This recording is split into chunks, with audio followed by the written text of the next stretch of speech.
안녕하세요. 낭독 산책의 탐합니다. 오늘 소개해드릴 책은 휴 출판사에서 출간한 우린 다르게 살기로 했다입니다. 이 책의 저자는 한겨레 신문의 조현 종교 전문 기자입니다. 현재 논설위원으로 활동도 하고 있고요. 사회부 정치부를 거쳐서 1999년부터 영성, 치유, 깨달음, 공동체, 대안적 삶에 대한 글을 주로 쓰면서 웰빙과 힐링, 공동체 바람을 일으키는 데 큰 역할을 했습니다. 저서로는 나를 찾아 떠나는 17일간의 여행이 있고요. 그 외에도 세계 공동체 순례기인 세계 어디에도 내 집이 있다가 있고요. 또 인도 여행을 다녀와서 영혼의 순례자를 내기도 했습니다.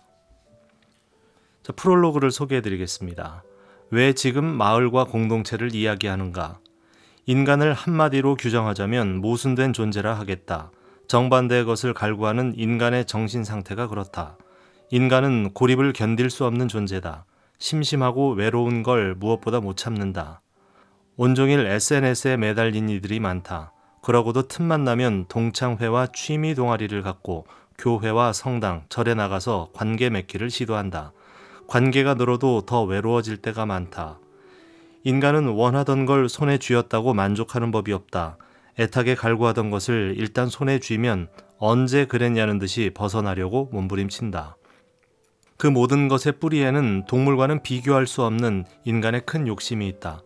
특히 한국인의 유별난 욕심은 엄청난 상승 동력이 되기도 했지만 이젠 브레이크가 파열돼 멈추지도 못한 채 죽어간다. 밀레니엄을 앞두고 대한문명 시리즈로 1999년 영국 다벨 부르더 호프 공동체를 소개했다. 그 이후 다벨 부르더 호프에 한국인이 문전성시를 이뤘다. 영국의 전형적인 시골인 다벨에는 한국인이 영국인보다 더 많이 몰려들었다. 부르더 호프에서는 급기야 한 부부를 한국으로 파견하기에 이르렀다. 그들이 서울 대학로의 한 공동체에 1년간 머물 때 왜 한국인이 그렇게 부르더 호프를 찾는지 알아냈느냐고 물었다. 그들은 한국인이 너무 피로에 젖어 평화를 갈구하는 것 같다면서 부르더 호프의 평화로움은 욕망을 버리고 소유조차도 내려놓은 비움에서 비롯된 것인데 한국인은 욕망을 버릴 생각은 없어 보인다고 덧붙였다. 1층부터 10층까지 욕망을 켜켜이 쌓고 옥상 위에 천국조차 얹고 싶어하는 참 못 말리는 사람들이 한국인이라는 의미로 들렸다. 제국이 아프리카와 아시아, 중동을 집어삼켜 지배할 때 쓰는 기본 전략이 디바이디드 앤 룰이다. 즉 분열하게 해서 힘을 분산시켜 개개인을 노예처럼 부려먹는 것이다. 자본가들이 이 시대 인간을 노예화하는 방식도 마찬가지다. 건축업자는 더 많은 집이 필요한 핵가족과 1인 가구화를 고대한다. 4명이 한 집에 살 때는 텔레비전도, 냉장고도, 세탁기도, 가스레인지도, 청소기도 한 대면 됐지만 혼자씩 살면 모두 넉 대씩 필요하다. 혼자 살면 불안하니 보험이나 연금을 들게 하기도 용이하다. 의식하든 의식하지 못하든 스마트폰을 손에 놓지 않고 카드를 사용하는 이상 일거수일투족이 자본에 파악돼 그 노예로 살아가는 걸 피하기 어렵다. 그러면서도 자신이 자유롭게 선택하고 소비하고 즐기고 있다고 착각하면서 살아간다. 자본에 복무하던 매스미디어의 최대 해악은 그렇게 살지 않으면 안 된다는 프레임을 정해준다는 데 있다. 그래서 인생을 스타들을 모방하며 보내게 한다. 라캉의 말대로 남의 욕망을 내 욕망으로 착각하게 부추겨 소비하는 노예와 로봇을 만들어버린다. 마을과 공동체가 주는 최대 장점은 노예살이에서 해방되는 것이다. 자본가들의 사냥에서 벗어나게 하는 것이다. 마을 공동체 살이란 부익부 빈익빈과 지구 황폐화를 가속하는 소비와 환경 파괴에 맞서는 혁명에 가담하는 것이기도 하다. 공동체 사람들은 서로 의지하고 협력해 생존을 도모하는 데서 나아가 함께 행복해진다. 마을 공동체 살이의 이점은 개인뿐만 아니라 세상을 행복하게 하는 데 기여한다는 것이다. 이 책에서는 쉽게 접근할 수 있는 국내의 마을과 공동체부터 소개했다. 보통 공동체라고 하면 인위적으로 만든 마을을 말한다. 같은 뜻을 가진 사람들이 대안적 삶을 실천하기 위해 만든 마을 말이다.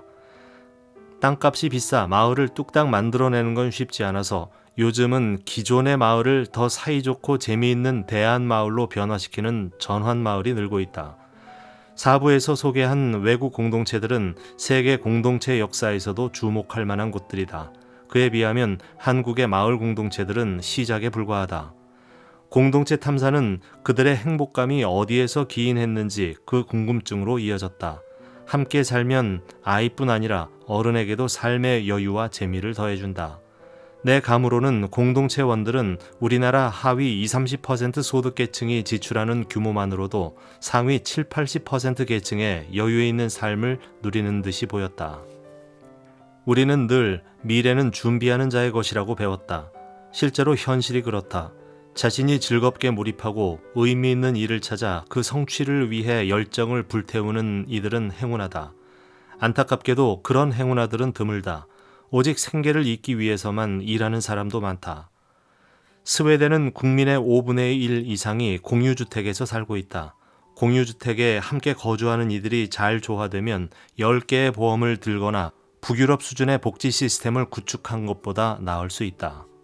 행복의 길은 돌봄과 친밀에 있었다. 서로 돌보고 서로 친해지는 최적의 조건이 마을과 공동체이기에 이런 삶을 택한 이들을 집중적으로 살펴본 것이다. 마을 공동체 살이는 장소만을 뜻하지 않는다. 다시 말하지만 더 중요한 것은 가치관의 변화다. 마을 공동체 살이를 선택한다는 것은 남한테 자신의 잘난 점을 과시하고 남의 약점을 발견해 짓밟으면서 상대를 이겨 출세하려는 식의 자본주의 방식과는 다르게 살아보는 것이다. 우리의 10년, 20년 뒤 모습을 앞서 보여주는 일본에서 감옥으로 가는 노인이 급증하고 있다.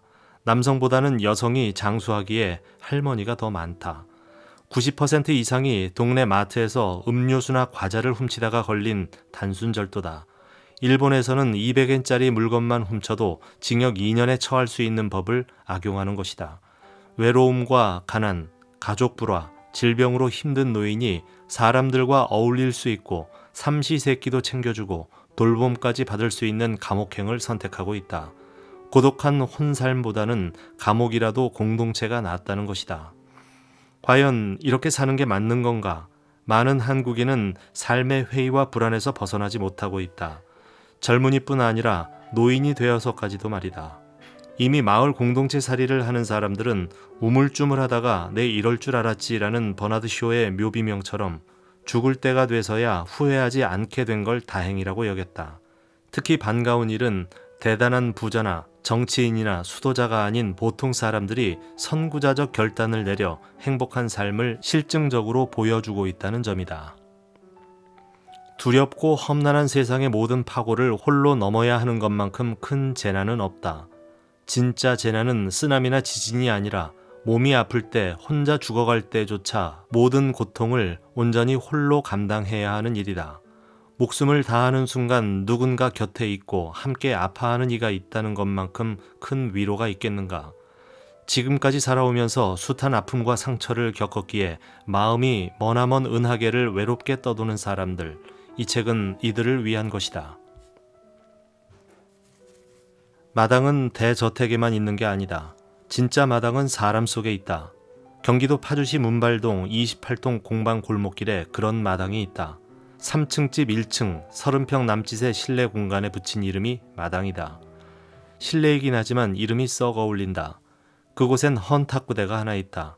탁구대를 애용하는 어른들이 우리 동네 탁구란 뜻의 우동탁 모임을 만들자 아이들은 질세라 아이들의 탁구인 아동탁을 결성했다. 금요일에 모이는 이들은 불금탁, 청년들은 청탁, 부부 복식조인 부부탁도 등장했다. 그러자 직장인 남자들도 퇴근 뒤 빼꼼히 마당에 얼굴을 내밀었다. 탁구 몇 판 치며 땀 흘리고 나서 막걸리 한 잔을 나누면 처음에 어색함도 사라졌다. 핏기 없이 학원이나 오가던 아이들도 탁구대 주위에서 친구들과 노느라 신이 났다. 아이도 어른도 이곳에 갱엿을 붙여놓은 것처럼 떠날 생각을 안 했다. 서울에 직장이 있어 늦게 퇴근한 사람들은 아내와 아이들을 찾아와서는 자기들도 심야탁을 즐겼다. 어울림은 진화했다. 누군가가 막걸리를 마시던 중 같이 노래를 불러보면 어떠냐고 제안했다. 처음에는 남자들만 시작했다. 탁구대에 둘러앉아 기타 반주에 맞춰 노래를 부르는 남자들을 본 여자들이 왜 남자들끼리만 하느냐며 따졌다. 끼워달라는 것이었다. 그렇게 남녀 혼성 사중주 합창단 파노라마가 탄생했다. 이제 누군가 핑계를 만들어 밴드에 모이자고 선동하면 금방 요리 하나씩을 들고 와 탁구대 위에 놓고 포트락 파티를 열었다. 비용 대비 효율 면에서 세계 최고인 탁구대다. 장지영 씨는 인근 아파트에 이사 온 지 2년이 됐다. 처음엔 출퇴근에 지쳐 마을은 잠만 자는 곳이었다. 그러다 아내를 통해 마을 사람들과 어울리기 시작했다. 아파트 단지 놀이터 밖에 갈 곳이 없던 7살, 5살 두 아이도 마당에서 동네 언니 오빠들이 많이 생겼다고 좋아한다. 드라마 작가 김선재 씨는 밤늦게야 일을 끝내지만 마당은 밤늦게도 즐길 수 있어 자주 찾곤 한다. 어울림은 더 많은 어울림을 낳았다. 봄이 되면 집을 짓지 않은 땅을 빌려 함께 텃밭을 일궜다. 텃밭에서 일하다가 밭에 둘러앉아 상추 튀김도 해먹고 콩나물 비빔밥도 해먹었다. 설날이 되면 함께 모여 떡국을 끓여 먹었다. 아이들은 집집마다 세배를 다니는데 세뱃돈은 1인당 1,000원으로 통일했다. 이 마을은 특별할 게 없다. 전통이랄 것도 없고 토박이도 없다. 단독주택이나 다세대 주택에 사는 사람, 전세 사는 사람, 인근 아파트에 거주하는 사람 등 사는 곳도 다양하고 직업도 가지각색이다. 마을살이는 포물선처럼 퍼져나가고 있다. 처음엔 마당을 중심으로 주위 사람들만 모이더니 문발동을 넘어 교화 밖 파주 혹은 일산에서도 같이 놀아보려고 오는 사람들이 생겼다. 이곳 아이들의 표정은 밝고 명랑하다. 무엇보다 부모가 자신의 욕망을 아이에게 투사하지 않아서 마음껏 뛰어놀 수 있어서다. 파주 문발동 28통 공방골목 사람들이 놀다 보니 어쩌다 공동체 마을로 변한 곳이라면 광주시 광산구 신흥마을은 그보다는 좀 더 계획적인 공동체다. 공동 육아를 했던 이들이 한 집, 두 집 시골 마을로 들어가 형성된 곳이니 말이다. 본양마을 공동체 네트워크는 애초 광주 시내에서 육아협동조합을 결성해 햇살 가득 어린이집을 운영하던 이들이 주축이 됐다. 조합원들이 광주 시내에 있던 어린이집을 본양 송치마을에 옮겨 시작한 게 2006년이었다. 그때부터 본양과 인연이 시작됐고 이들이 신흥마을로 1명, 2명 모여들기 시작한 시점이 2009년 말이었다. 신흥마을엔 새로 이사온 본마공이 11가구에 기존 30가구가 섞여 있다. 이곳 역시 원주민은 대부분이 노인이지만 본마공의 30, 40대가 아이들을 데리고 들어오며 노인마을에서 어린이마을로 변한 느낌이다. 코하우징은 한 건물에 모여 사는 것이다. 1970년 덴마크에서 생기기 시작한 공유주택인 코하우징은 여러 명이 한 집에 입주해 거실과 부엌 등을 공유하는 쉐어하우스와 달리 부지 매입이나 설계 때부터 함께한다.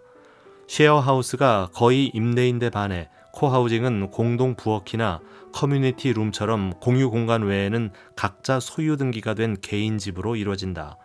외관상 10가구 안팎 낀 대부분의 빌라와 크게 다르지 않다.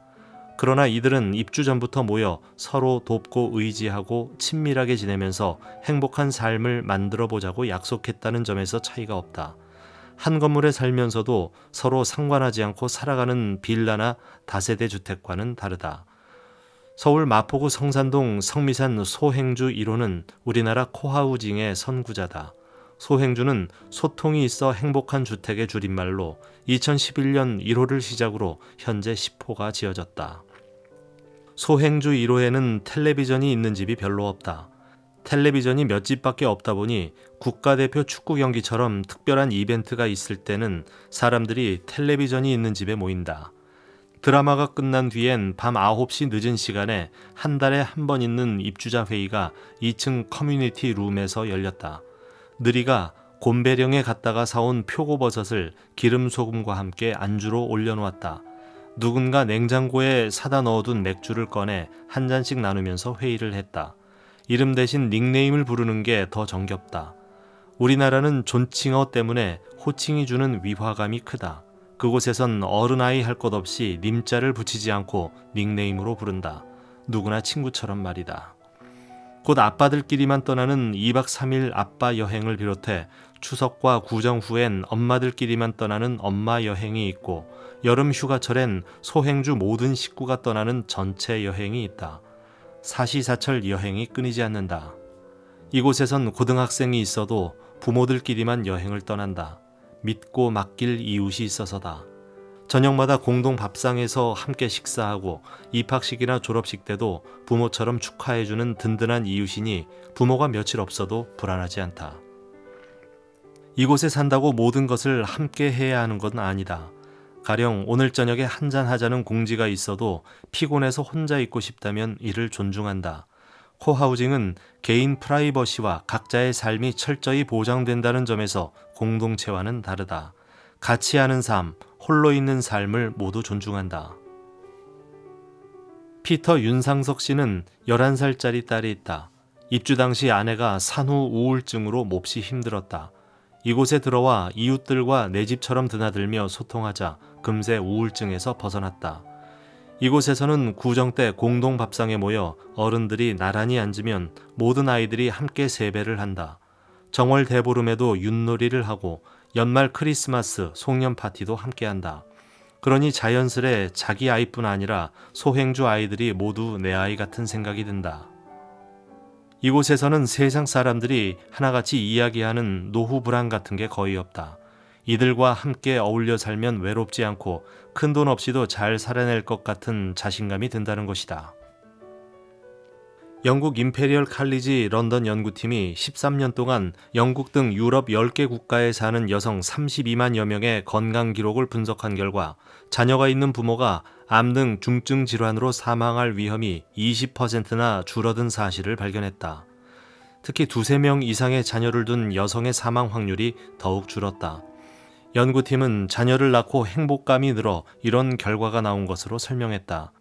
아이가 주는 행복감이야 말할 나위가 없다. 그런데도 출산율은 줄고만 있다. 육아를 하면서도 육아가 그다지 부담스럽지 않고 얼마든지 아이와 함께 여유있고 행복할 수 있다면 어떨까?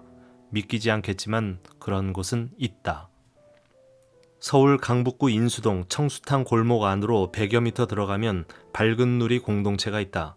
이곳은 저출산 민국의 이방지대다. 아이들이 너무 많아 놀랄 수밖에 없다. 이건 밝은 누리만이 아닌 공동체들의 특징이다. 밝은 누리는 크리스천 공동체다.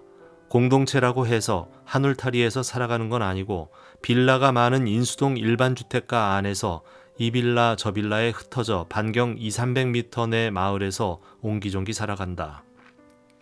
어른, 아이 150명 안팎이 주로 모이는 곳은 밝은 누리 식구들이 식사를 하는 식당인 마을 밥상인데 이곳의 센터격이다. 마을누리 사람들이 모여 점심과 저녁 식사를 함께하는 마을 밥상은 시골 장터 국밥집처럼 시끌벅적하다. 이 마을에선 4살부터 7살까지 아이들을 밝은 누리의 육아협동조합인 도토리 어린이집에 보내지만 3살까지는 부모가 돌보는 것이 상식이다. 밝은 누리엔 독박 육아가 없다. 부모들은 일단 식사 준비를 하지 않는 것만으로도 부담을 크게 던다.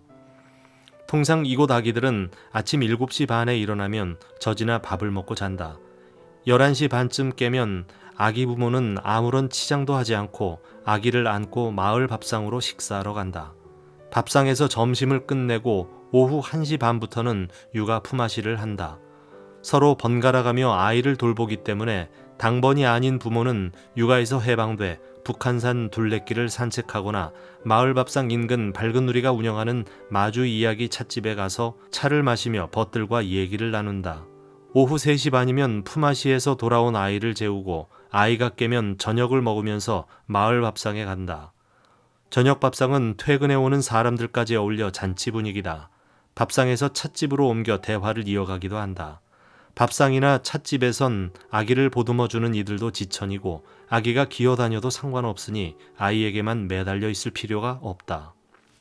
밝은 누리는 강원도 홍천에도 있다. 홍천에는 비인가 중고등학교 과정과 대학 과정에 해당하는 3일 학림이 있다. 공동체 식구들은 누구나 3일 학림에서 원하는 과목을 수강한다. 수업 시간엔 아이를 데려와 보자기에 누이고 수업을 듣는 엄마도 있다.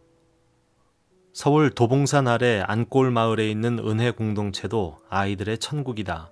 50명의 대식구 가운데 절반은 아이들이다. 층마다 여러 개 방과 연결된 거실과 부엌이 있는 5개 층 모두 아이들에겐 놀이터다.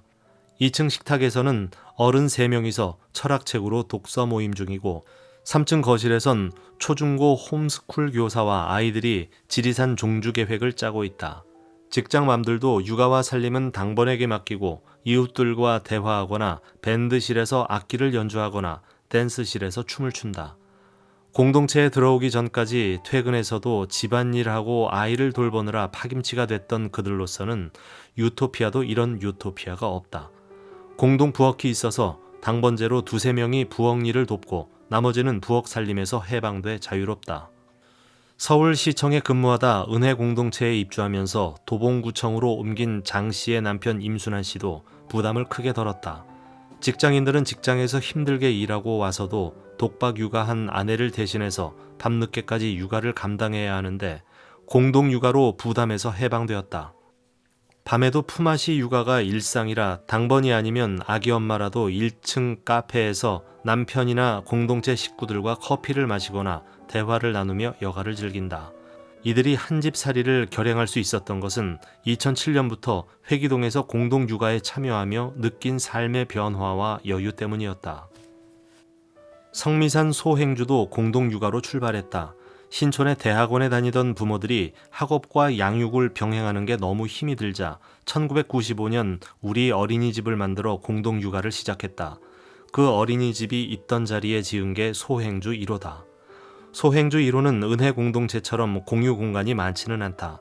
7층 주택 가운데 2층과 7층에 공유 공간이 있고 나머지는 각자 주방과 화장실까지 갖춘 독립적인 9가구로 구성된다. 그래도 어린아이들을 데리고 옆집과 위아래 집으로 마실을 다니고 급할 때는 아이를 맡기고 외출할 수 있는 것만으로도 숨통이 트였다. 입주 얼마 뒤 저해모라는 저녁 해방 모임이 만들어졌다. 2층 공유 공간을 활용해 함께 저녁을 먹자는 것이었다. 내 나이 40대였다. 신문사를 1년 휴직하고 오랜 수건이던 인도 여행을 떠났다. 여행 중에 많은 외국인을 만났고 그들과 같이 지내거나 어울릴 기회가 있었다. 외국인들은 가끔 포트락 파티를 열곤 했는데 그럴 때면 자기 나라의 고유한 음식을 하나씩 만들어 오곤 했다. 나는 라면을 끓이는 것 외엔 마땅히 할 줄 아는 게 없었다. 그들은 전통 악기도 곧잘 연주했는데 나는 악기다운 악기도 다룰 줄도 몰랐다. 외국어 스킬도 부족한 데다 처음 만나는 사람들과도 스스럼 없이 어울리는 소통은 더욱 서툰 내가 쪼다가 된 것만 같았다. 원활한 관계 맺기처럼 삶에서 정작 필요한 것을 제대로 배우지 못했다는 자괴감이 들었다. 내 어머니는 좀 심하다고 여겨질 만큼 태평한 분이어서 공부에 관해서는 조금의 압력도 없었다. 욕망을 자식에게 투사하지도 않았다. 엄마는 늘 시험 좀 못 보면 어떠냐는 듯 느긋했는데 나는 그럴 수 없어 스스로 챙겨야 했다. 엄마가 닥달은커녕 네 일은 네가 알아서 해야 한다며 전혀 채근하지 않았기 때문인지 모른다. 한국 사회는 가족과 혈연 간 끈이 남다른 나라다. 그럼에도 가족 간 갈등이 어느 나라보다 크다. 부모 자식도 예외가 아니다. 최근 3년간 존속살인이 한 달 평균 4.5건이나 되는데 이는 영국이나 미국에 비해서도 무려 4배나 많은 수치다. 부모 자식 간 애증이야말로 초고속 성장 시대 한국인의 내면에 드리워진 그늘이다. 아이의 불안은 1차적으로 부모의 불안이 원인이다. 부모의 불행도 아이에게 전가된다. 하지만 부모가 현재 행복하면 자식에게도 미래를 위해 현재를 희생해서 공부만 하라고 강요하기보다는 삶을 즐길 줄 알고 실생활을 스스로 해가게 하는 데 초점을 맞춘다. 서울 도봉동 은혜공동체에서는 정규 학교를 그만두고 공동체에서 친구들과 홈스쿨로 공부하는 아이들이 많다. 학교와 홈스쿨 중 어느 쪽을 선택하냐도 부모와 상의는 하지만 최종 결정은 스스로 한다. 어려서부터 부모가 시키는 대로만 하지 않고 스스로 의사결정을 하기 때문에 어른들과 대화를 하는데도 주눅들지 않고 자신의 의견을 분명히 얘기하는 것도 남다르다. 은혜 공동체에는 독특한 멘토 시스템이 있다. 이곳에선 누구에게나 삶의 멘토인 목자가 있다. 목자들과는 1, 2주에 한 번씩 규칙적인 만남이 있다. 이곳이라고 아이들이 하고 싶은 대로 다 하는 게 아니다. 잘못된 게 있으면 호되게 꾸짖는다. 공동체 식구들이 모두 자기 자식이라는 생각으로 함께 키운다. 학문은 먹고 살기 위함이 아니라 인격 수양을 위한 위기지학이라던 주자도 제자들에겐 과거 응시를 만류하면서 15년간 아들에겐 몰래 과거 준비를 시켰다. 조선을 비롯한 근대 동아시아의 세계관과 교육관에 가장 큰 영향을 미친 주자가 그랬으니 대의 명분만을 내세우면 교육은 겉다르고 속다른 탁상공론이 되고 만다. 탁상공론은 사람을 무기력하게 만든다. 교육은 교육일 뿐이고 삶은 다른 차원이라는 무기력 말이다. 밝은 누리는 서울 강북구 인수동에 150여 명가량 살고 강원도 홍천 서성면에 100명가량 사는데 인수동엔 도토리 어린이집과 저학년 초등학교인 살구나무 배움터와 고학년 초등학생이 배우는 감나무 배움터가 있다. 중학생부터는 홍천에서 지내며 공부한다. 홍천엔 중학교 과정의 생동중학교와 고등대학 통합과정인 3일 학림이 있는데 모두 비인가 학교다. 이곳 학생들이 정부 인가를 거부한 것도 학력이란 허위의식에 매달려 원치도 않는 관념과 지식을 습득하느라 삶의 에너지를 다 소비하지 않기 위해서다. 3일 학림엔 어른 학생도 많다.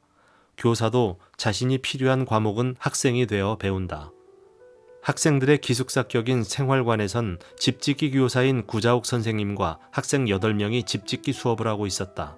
이들은 일주일에 한 차례씩 1년간 수업하면서 생활관 한 동을 뚝딱 지어낸다. 자신이 살 집 정도는 직접 지을 수 있도록 교육한다. 집짓기만이 아니다. 이곳에선 대부분의 먹거리를 직접 농사를 지어 자급자족한다. 이를 통해 생명이 순환되는 것을 몸으로 체득한다. 성미산 소행주 1호는 서울 마포에 있지만 아이들을 학원에 거의 보내지 않는다. 간혹 보낸다 해도 국영수가 아니라 피아노 같은 악기나 취미 생활을 위한 것이다.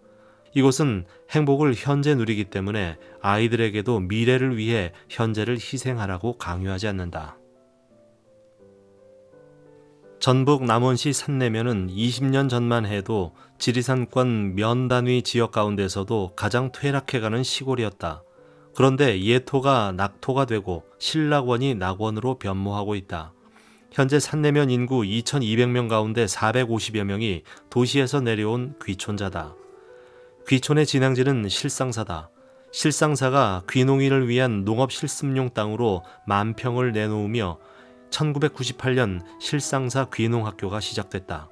실상사 앞엔 친환경 농산물을 파는 느티나무 매장과 마을 카페 토닥이 있다. 카페 유리창엔 온갖 동아리 모임 공지문이 붙어 있다. 공부와 책 읽기, 명상과 요리, 농구, 탁구, 국선도, 몸살림 등 운동, 술 만들기, 목공 등 모임이 산내에만 50여 개가 있다니 별난 시골이다. 이 마을 주민들은 2011년 입주하기 1년 전부터 모임을 갖고 3가지 원칙을 정했다. 첫째, 수세식 화장실을 쓰지 않고 생태 화장실을 쓴다. 둘째, 마을 안 흙길을 그대로 둔다. 셋째, 가로등을 설치하지 않는다. 어두운 불편을 받아들이며 별빛을 볼 수 있는 마을이 되자는 것이다. 산내면 소재지 한 가게엔 행복 나눔 냉장고가 있다. 가게 주인이 쓰고 남은 헌 냉장고다. 마을 사람들 누구나 자기 집에서 다 소화할 수 없는 채소도 넣어두고 남은 음식도 넣어놓는다. 그러면 누구든 필요한 사람이 가져간다. 충남 홍성, 홍동면 갓골에선 사람들이 선원만 모여도 우리 마을에 이제 필요하지 않을까라며 협동조합을 만들어낸다. 축사를 개조해 무인 책방을 낸 것을 시작으로 시골 골목길에 그물코 출판사, 느티나무 헌책방, 사진관 등이 들어섰다. 갓골은 풀무 농업고등기술학교가 있는 곳이다. 이 학교는 1958년 독립운동가인 이찬갑 선생이 설립했다. 당시 하나같이 개천에서 용을 만들어 보겠다고 하던 것과 달리 더불어 사는 평민을 길러내겠다며 설립한 게 풀무학교다. 풀무학교는 친환경 농사법을 전문적으로 배우는 2년제 비인가 대학인 환경농업전공부를 2001년에 개교했다. 홍 교장과 주민들 수백 명이 십시일반으로 모아 2011년 말에 도서관을 개관했다. 또 지역센터인 마을활력소가 도서관과 같은 해에 문을 열었다. 문당리가 마을 개발을 잘했다고 4억 원을 받았는데 주형로 이장이 이걸 문당리 안에서만 쓰기보다는 홍동면 지역민들이 함께 잘 활용하자고 제안해 만든 게 마을활력소다. 이들은 마을에서 각자 기거하면서 아침 6시부터 일을 시작해 오후 4시면 일을 마친다. 10명이 농사를 지어 쌈채소를 팔아 얻은 소득이 1억 2천만 원 정도다. 농촌 체험 프로그램 등 교육을 맡아 올린 수입 등을 다 합쳐도 연소득은 1억 4, 5천만 원에 불과하다. 여기에 점심값으로 지불하는데 연 2천만 원에 임대료, 운영비를 빼고 나면 1년 미만의 인턴은 월 50만 원, 1년이 넘은 고참은 월 100만 원을 가져간다. 그러니 어르신들은 그렇게 벌어 어떻게 사느냐면서 돈도 더 벌고 땅도 사려면 밤을 새워서라도 일을 해야 할 것 아니냐고 채근한다. 그러나 이곳 청년들은 오후 4시가 되면 어김없이 손을 씻고 강의실에 모인다. 강좌는 유기농업이나 마을 만들기 강좌뿐 아니라 글쓰기, 철학, 예술, 여행 강좌까지 다양하다. 2012년 이 농장을 설립한 정민철 대표는 홍성 홍농면에 있는 풀무학교의 전공부 교사였다. 그런데 전공부 졸업생들이 실제 농사를 지으러 마을에 들어가면 잘 적응하지 못했다. 그래서 농사는 학교가 아니라 현장, 즉 마을 안에 들어가서 배워야 한다는 생각으로 설립한 게 젊은 협업농장이다. 이곳은 어느 정도 농사일과 마을살이를 익히면 독립해 마을에서 살아가도록 돕는 교육농장이다. 홍성의 정신적인 지주격인 풀무학교는 기독교 믿음을 바탕으로 설립되었지만 카리스마를 인정치 않는 무교회주의 전통을 따라 도그마가 없다. 장곡면엔 귀촌 마을인 한울마을이 들어섰다. 토박이인 주형노 씨가 대표로 있지만 대다수는 귀촌자다. 사색의 향기란 단체는 갈산면 대사리에 35만 평의 땅을 구입해 250가구가 들어설 향기촌 건설을 목표로 입주자 모집에 나섰다. 하지만 함께 산다는 것이 장밋빛만은 아니다. 낭독산책, 오늘은 조현 작가의 우린 다르게 살기로 했다 전반부를 소개해드렸고요. 다음 영상에서 책의 후반부를 이어서 소개해드리도록 하겠습니다. 지금까지 타마와 함께 하셨습니다. 감사합니다.